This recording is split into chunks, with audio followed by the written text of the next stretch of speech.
No, YouTube, you're annoying. Anyways, um, there we go. Okay, so honestly, today's topic is a little embarrassing to talk about, if I'm being honest. Not because it's controversial, but because every single creative person I know out there, including yours truly, has done this. And we act like it's totally normal and fine and part of the process, but in reality, it's not. It's just not. It we wait for ideas, and that's a problem.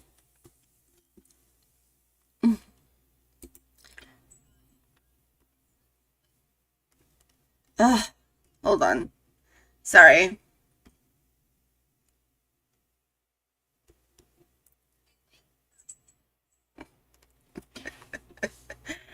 And I know I'm not the only one that, that happens to. But, oh my god. Sorry guys. It's been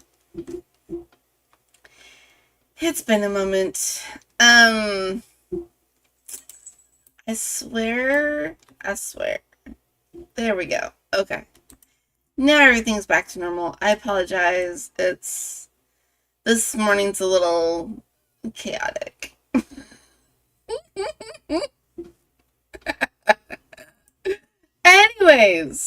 Anyways, okay.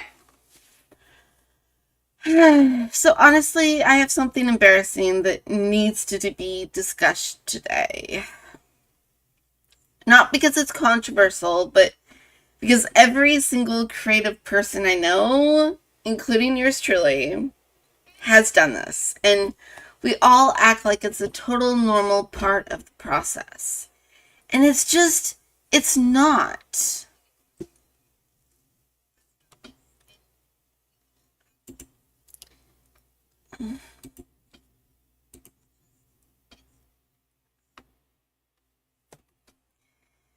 We wait for ideas, like I was saying earlier. Not in like, I haven't thought of anything yet, let me brainstorm. No, I mean genuinely waiting. Like, just sitting here in front of a computer expecting for something to arrive. Like, our muse is gonna bang on the door one day and be like, hey, bestie, here is your dream idea. It's fully formed. You're welcome. Now go create. And I get it. I understand the appeal of that because it's so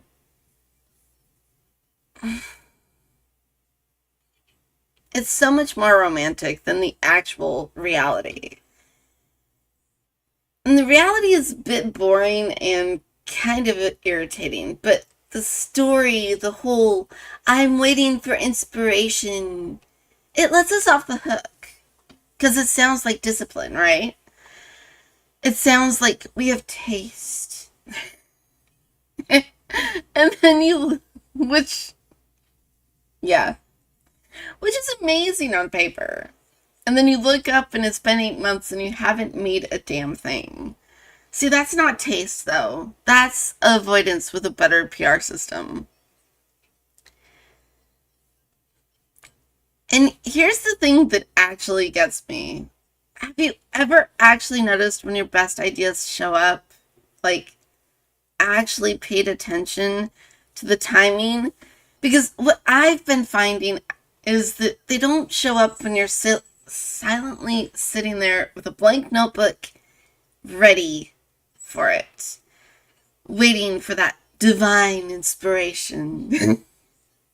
It's more when I'm already in the middle of something, when I'm halfway through a draft or halfway through an idea or on a third write of a certain paragraph. Or when I'm researching totally something totally unrelated, and it automatically goes, oh, hey, hi, I'm here. And yeah, it feels like luck every time. I'm not gonna lie. But it's not luck. It's not even random if you think about it. It's actually conditioning. So because our brains have learned that we only need ideas when we're working. So you're not doing anything when you're just waiting. Your brain is like, cool, I'll be quiet. You don't need ideas right now. You're not doing anything with them anyway. So when you sit there waiting for inspiration, you're not being patient. You're literally training your creativity to stay silent. And every time you do that, you reinforce it. You get better and better at not starting a single idea. Which, I know it's harsh, but you're basically making hesitation look like a skill. And the wild part is that it becomes a skill, just not what you want. Okay. So let's back up because I want to make sure I'm being fair here. Because waiting for inspiration isn't entirely made up. I mean, we know inspiration is real. It does happen. It's just the issue is the role we assign to it in our creative processes. We make it a prerequisite instead of a byproduct. We put it at the center of the pipeline when it actually shows up somewhere in the messy middle. If you're lucky. Sometimes near the end. Sometimes not at all. I mean, think about it. When was the last time a perfect idea showed up when you weren't already working on something else? Like, genuinely out of nowhere, no context, no warm-up, no momentum, just boom! Perfectly idea. Fully loaded, ready to go. Oh, wait.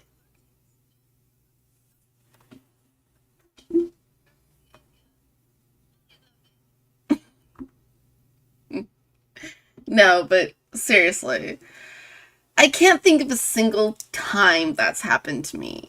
Like, where did that idea come from idea I had was downstream of something that I was already in the process of doing.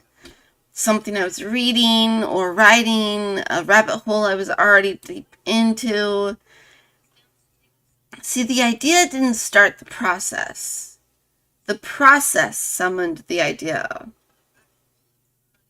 And this matters because we've built this mythology around creative genius that genuinely messes people up. Like, the way we talk about inspiration, the way it gets portrayed, it sounds like the idea is just the hard part. Like, once you have the idea, you're basically done. Just execute from there, which is insane. See, the idea is the easy part. It is the fun part. But execution is where people quietly give up and then go back to waiting for a better idea, which they will also not execute. And that's the loop. It's sneaky because it feels productive, of course. It feels like discernment. I'm not going to start that until I have something worth saying. But what that actually looks like in practice is you save some 340 ideas to your notes app and you execute 0 of them. Actually, I want to talk about that app thing because it's so universal and so underrated as a failure model. So everyone has this. I have it. You have it. There's this graveyard living in your phone right now 50-something ideas, some of them amazingly good, just sitting there, aging, not being used. And the thing is, oh, excuse me.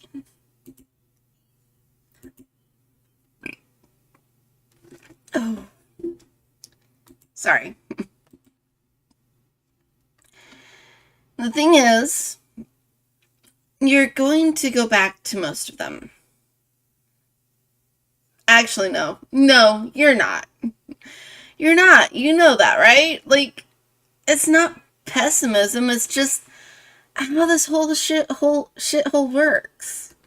The majority of things that go into the notes stay in the notes forever. And it's not because the ideas are bad, because the habit of saving the ideas becomes a substitute for the habit of using them. And that's the bad part. Every time you save a new idea, you get a little hit, little dopamine of creative satisfaction. Like, yes, I got it. It's safe. I'll come back to it when the time comes. And that dopamine hit functions identically to the satisfaction of actually working on the damn thing.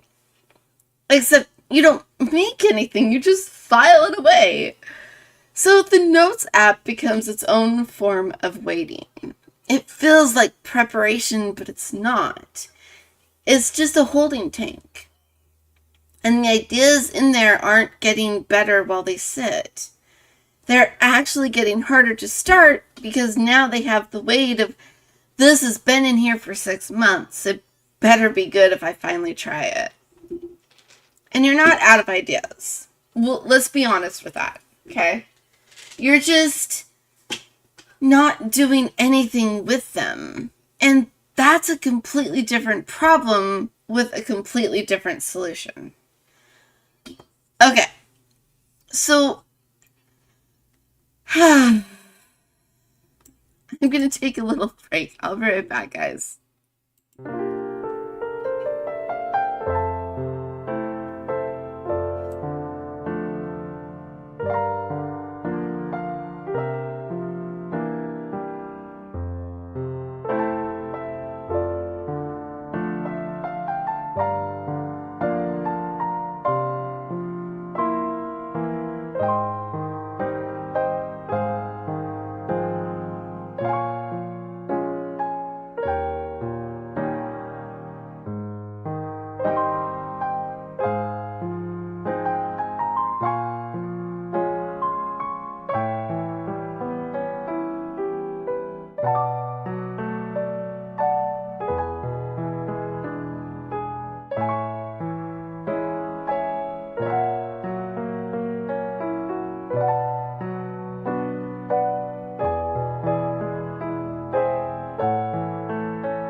All right. Now, where was I? Oh, yes. So, I keep saying this is what waiting looks like in real life. And I kind of want to go into some examples now because I think there's a version of this convo that's easy to dismiss. Like, sure, I should start things. Very helpful. Thank you, Emily. But I want to show you what it actually looks like when someone doesn't wait. And, of course, what it costs them when they do. Because the contrast is where this gets real. So, George Lucas, Star Wars, we all know it. But do you know what that script looked like when he started? Because the mythology that we've inherited was visionary filmmaker had a grand idea and made it. However, the first draft of Star Wars was a mess. Not like rough around the edges. I mean, the characters had different names. The structure was completely different. There were plot points that didn't survive anywhere close to the final film. Lucas went through like 4 major drafts before he had something that resembled what we eventually saw on screen. And he was still rewriting the damn thing during production. Because the idea didn't exist in its great form when he started. It existed as a vague, half-formed, kind of interesting idea. And then he shaped it. And that's the part that gets glossed over when most people talk about Star Wars. See, the greatness of Star Wars isn't proof that Lucas had a perfect idea. It's proof that he kept working on an imperfect one. The idea got good because it was used, not because it was perfect. And that's really something to sit with. Because we do this thing where we look at the final product and reverse engineer some story about how it must have come from a full, realized idea and vision. And we tell ourselves the creator just knew. But it never really holds up if you put it up to the light. Because almost every iconic creative work started out messy, and then it got stronger, and it was also more uncertain than legends suggest. Because the legend is clean, if you think about it, and clean feels safe to aspire to. Messy is discouraging. So we remember the clean version, and we use it as proof that we should wait till our ideas are clean, which it doesn't work out that way, okay? Let's be honest. It never works that way. And actually, that's something I want to talk about for a second. The sheer volume problem, which yours truly has, I looked at it this morning and I have over 240 ideas. Anyways, because I think, and obviously I'm not alone in this, but a lot of creators underestimate how much output is required to get to the good stuff. Like, we see the finished work and we don't see the pile of everything that came before this. Ed Sheeran talks about this. And I know Ed Sheeran isn't exactly a perfect reference, but the specific thing he says is worth paying attention to. Because it's not motivational poster shit. Thank God. Anyway, he describes writing as putting on a dirty tap. Or turning on a dirty tap. And I love that image. Because it's so accurate and unsexy. Like, the water that first comes out is not clean. It's rusty. It's gross. You would not drink it. But you can't fix a dirty tap by not turning it on. You run it. You have to run it long enough that the clean water eventually comes through. And he's talked about writing hundreds of songs. Most of them not making an album, most of them honestly not great. And that's not a sad fact about him. That's the entire process. See, the bad songs are not the failure. They're the pipeline. They're what you have to write in order to get the good ones. And you can't skip that part. That's the part that people don't want to hear. You can't just sit quietly and wait for the clean water. You have to turn on the tap. Sorry. You have to run the bad ideas out to make room for the good ones. Which means, and this is important, if you only create when you feel inspired, you're never getting through the dirty water phase. You're just skimming the surface of your own creative capacity every single time, then stopping when it gets uncomfortable. And then you restart from zero every time. No accumulated momentum, no cleared pipeline, no creative stamina built up.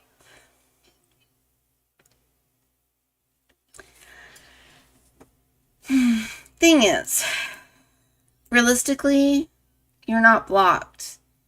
You're unpracticed. And there's a real difference between those two things. Being blocked implies there's something in the way. Being unpracticed means you haven't turned the tap on long enough. Which sounds so simple, right? Like, right? But the reason it's not simple, or at least it doesn't feel simple, is because the solution involves doing work that feels bad before it starts feeling good. And we're very good at avoiding things that feel bad before they feel good. There's another example that I'm coming back to. And I like this one because it's a little less famous artist with capital F, and a little more accidental genius, if we will, which is more honest about how the creative process works, I think. So, Marcus Persson. I think I said his last name correct. Again, correct me in the comments below if I'm wrong. Or let me know in chat. So, Minecraft. The guy who created Minecraft, basically. Now look. Minecraft is one of the most successful pieces of creative work in history at this point. It has sold hundreds of millions of copies. It has a whole generation of people who basically grew up inside of it. And if you ask most people to describe what the original version for Minecraft was, they'd probably describe something reasonably close to what it became. But that's not the entire story. See, Marcus started it as an experiment. He was messing around with a concept, a block-based sandbox. Partially inspired by other games, but mostly just curiosity. He didn't sit down with a fully formed vision of what it was going to be. He just started tinkering, and the thing revealed itself as he built it. The identity of the project, the creative direction, what made it so special, wasn't pre-existing. It emerged from the work. See, yet another perfect example of the idea didn't come first. The curiosity did. And I think that's actually the most common version of how good creative work starts. Not, I had a vision and executed it, but I just started following something interesting and it turned into the vision, which requires starting, which requires being in motion, because you can't discover what something wants to be by thinking about it. You have to do it and be in it. There's this physics thing that I think about sometimes in a creative context. Not because I'm trying to be motivational poster about it, but because it's actually technically correct if you think about it. And it goes, things in motion tend to stay in motion. Things at rest tend to stay at rest. And I know that sounds like every podcast ever. Well, writing. But let's follow it for a second. Literally. Like, when you're not working on anything, the default state is not working. And the longer that goes, the heavier the starting cost feels. Because, well, anyway. But the second you have something in motion, even something messy or something you're not sure about, the creative energy has somewhere to go to. The ideas attached to things in progress. They don't attach to empty space. So waiting isn't neutral. It's not I'm resting until I have good ideas. It's I'm starting, excuse me, sorry. I'm making starting feel harder every day this goes on. And the longer you wait, the more it costs you to begin.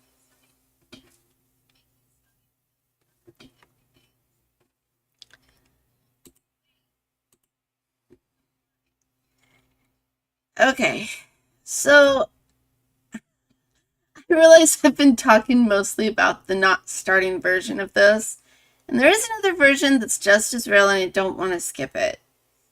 There's the person who does start, sort of, who tells themselves they'll start when it feels right, when the timing is perfect, when they have more headspace, when this other thing wraps up. And they mean it, like they genuinely mean it. But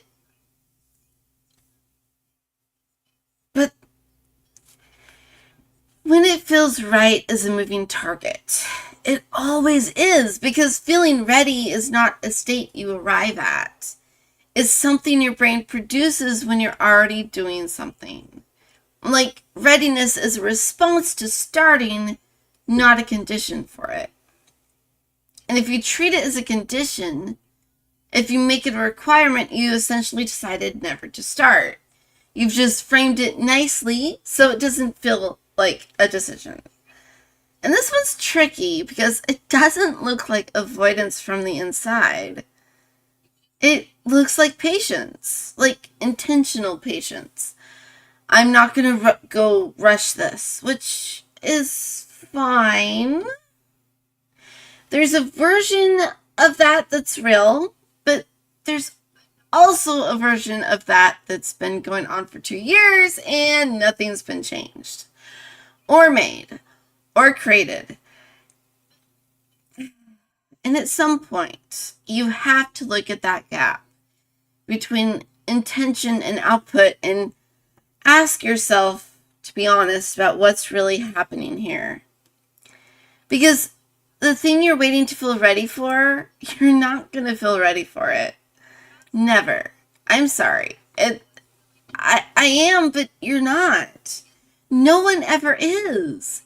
Every creator I've ever seen talk honestly about starting something, not the highlight version, the real version, describe some version of I started it even though it wasn't the right time. Even though I didn't feel ready and the feeling came later. The confidence follows the action. It doesn't precede it. So if you're waiting to feel ready, you already decided not to start. You've just told yourself a story about it that feels more like wisdom than paralysis.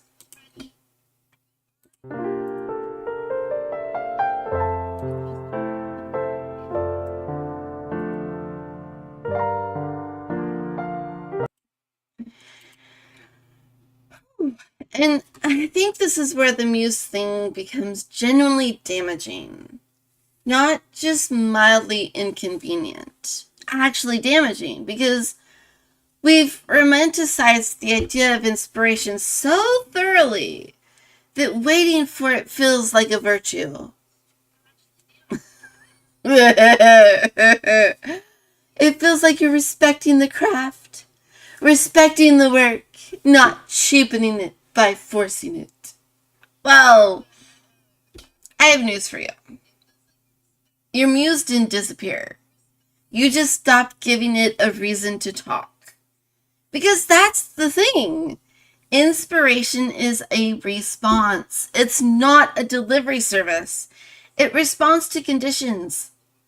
And the conditions that produce it are consistently, of course, that I've seen across every creative discipline I've ever studied, being in the work, like reading, writing, making, experimenting, failing, revising.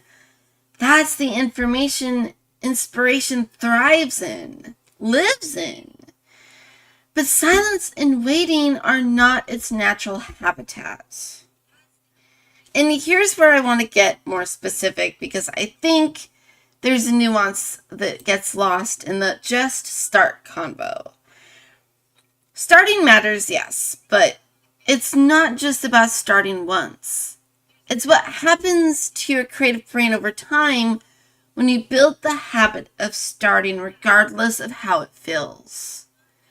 Because when you only create when inspiration strikes, you're essentially a fair weather creator. I mean, everything is great when you're feeling it, and nothing happens when you're not. And the problem with that is you never develop the skill of working through the resistance. And the resistance is real. It shows up for everybody. You're not special. But the difference is whether you've built the capacity to move through it, or whether the moment that resistance appears, you interpret it as a sign that this isn't the right time, the right whatever. See, resistance isn't a signal to stop. It's almost always just part of the process. But you only learn that by experiencing it enough times that you start to recognize it as temporary. You can't know that from a distance. You can only know that from having been in it. And I want to go back to the Notes app graveyard, because there's something else I want to say about this. There's also the curation problem when it comes to those, where you have 50 ideas and you wait for the right one to stand out. And you keep going back to the list looking for the one that feels ready. And none of them ever feel ready, because no ideas feel ready from the inside. Or outside, sorry. Ideas only feel ready when you start working on them and they start opening up. So the act of curating is its own delay mechanism. You're not doing anything. You're just thinking about it. You're evaluating opinions, which feels like progress, yes, but at a certain point, it's just avoidance. Because you're not discerning. You're just stalling with extra steps. I have talked to so many people who have this thing where they sit on an idea for months, for years, for decades even, because they're not sure it's good enough yet. And when you dig into it, when you find what they've been doing is they've been thinking about the idea without writing it. They've been planning without making, and the longer it goes on, the more they're comfortable. And that they've built in their head that this thing needs to be perfect before it needs to be worth starting. And that bar just keeps rising. See, they're not waiting for a better idea. They're waiting for permission to start. And no one is going to give them that. That's not how it works. Okay. So I'm going to push back a little bit on myself here because I don't want this to become just start anything, doesn't matter what, because that's not quite right either. There's a real thing where starting the wrong thing has a cost. Where you pour 6 months into a project that's flawed in its conception and you look back and think, I should have waited. I should have thought about this more. And that's a legit experience, and I don't want to dismiss it. But here's what I actually think is happening in these situations. It's less starting was the mistake, but it's more the person didn't want to stay in contact with the work honestly enough to notice when it was going wrong, or didn't have the skill set yet to understand what that looked like. Or, and this is more common than people admit, they knew it was wrong and kept going anyway because stopping felt like failure. And the problem isn't starting. The problem is a different set of skills that you only build when you start more things. By getting more reps, by having more projects go wrong and understand why. You can't think your way to good creative judgment. You have to earn it through volume and honesty. Which brings us back to the reps question. You need reps. You need volume. Not because everything you make will be great. It won't. Because learning happens inside the work. You can read about craft all day, and it is good. It's useful. I'm not saying don't do it, but the insights you're looking for don't click into place until you're sitting inside a project and suddenly something you read 6 months ago says, oh, this is what was meant. This is where it shows up. And it only happens if you're working. Stephen King is a great example of this. Like I said in my short the other day, or I will say in a short, he worked on 13 novels. 13. And in each one, he focused on a different skill set. Did he think about how it was going to perform? No. Did he wait for the ideas to come? No. He just wrote. He didn't write little short stories either. He wrote novels. And I think that that's something worth, well, worth thinking about when it comes to something like this. Anyway, okay. So, one more thing before I let you guys go. Actually, 2 more things. A few more things. So,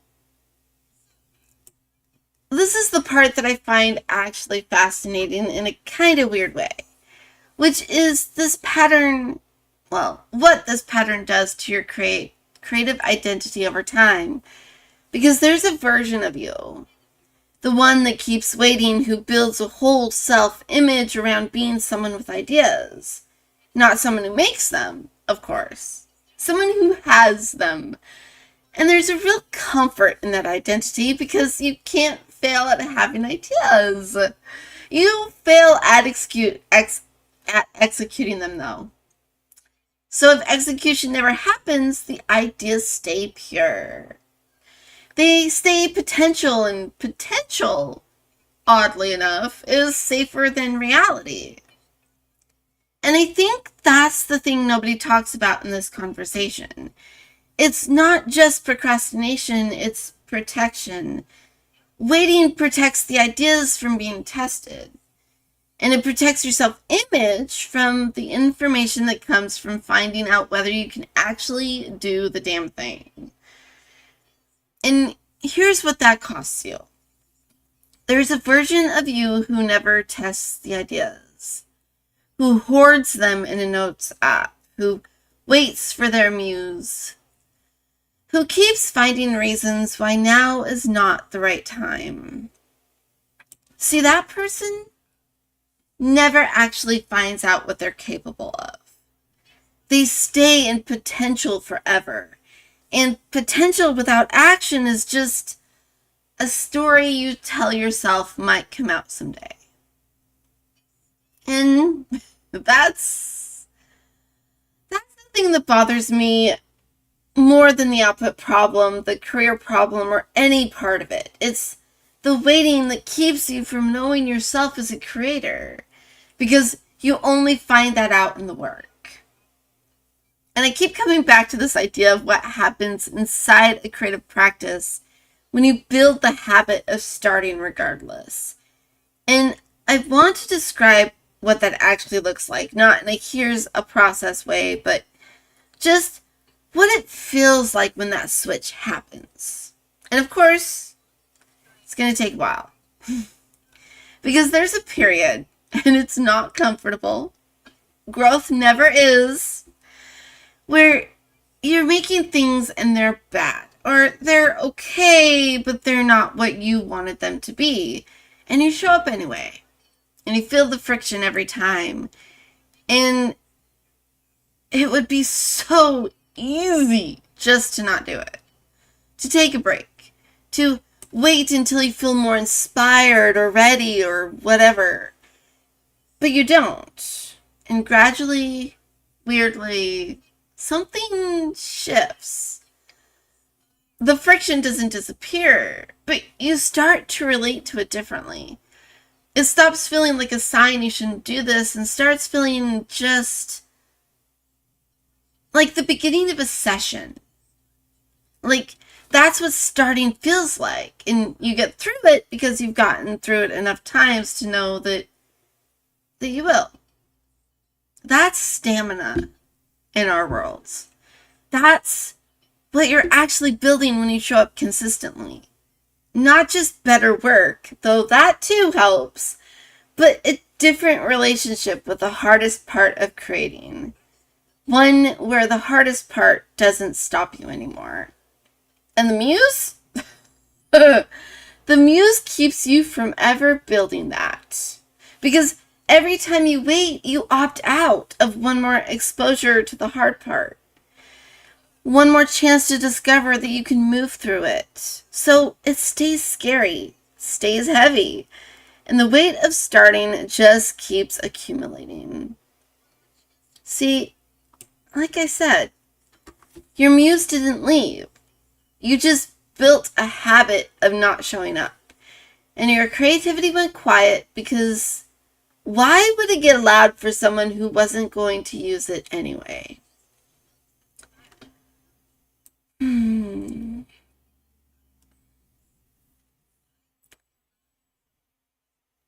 I don't know. Maybe this is just where I land, but I think the honest thing that you can tell a creative who's waiting is not your idea will come. It's your idea's probably already there and you're the reason it hasn't moved yet. Which is uncomfortable, and it should be. It helps us grow because discomfort is what it feels like when something is actually true. The muse is not coming. She's been here the whole damn time. She's just not going to do all the work for you. I'm sorry. Okay, so if you guys have thoughts on this, I'm curious about where you guys land. Are you in the middle of this exactly right now, and have you pushed through it and found things on the other side? Or have you been staring at that list for the past 15 years? Anyway, so don't forget to like and subscribe, guys. And I will... and this is WriteSparky, and I will see you in the next video.